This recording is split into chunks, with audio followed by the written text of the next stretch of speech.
फैसला कुन T20 match में इंग्लैंड ने पाकिस्तान को 67 रन्स की इबरतनाक शिकस्त देकर सीरीज 3-4 से अपने नाम कर ली। इंग्लैंड ने मुकर्रर 20 ओवर्स में 3 विकेटों के नुकसान पर 209 रन्स बनाए। हदफ के ताकुब में पाकिस्तानी टीम सिर्फ 142 रन्स बना सकी। कप्तान बाबर आजम 4, मोहम्मद रिजवान 1, आसिफ अली 7 रन्स बनाकर विकेट गंवा बैठे। कौमी क्रिकेट टीम सह अफ्रीकी सीरीज में शिरकत के लिए न्यूजीलैंड रवाना। स्क्वाड में 16 खिलाड़ी और स्पोर्ट स्टाफ के 13 अरकान शामिल हैं।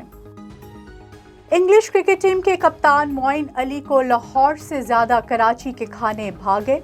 कजाफी स्टेडियम लाहौर में इतवार को पाकिस्तानी टीम को 7वें मैच में शिकस्त देकर सीरीज अपने नाम करने के बाद प्रेस कॉन्फ्रेंस करते हुए इंग्लिश क्रिकेट टीम के कप्तान मोइन अली ने कहा कि सीरीज हमारे लिए बहुत अच्छी रही। जिस तरह खिलाड़ियों ने खेला बहुत अच्छा था। उन्होंने कहा कि पाकिस्तान की मेहमान नवाजी बहुत कमाल थी। लाहौर की निस्बत कराची के खाने ज्यादा बेहतर थे।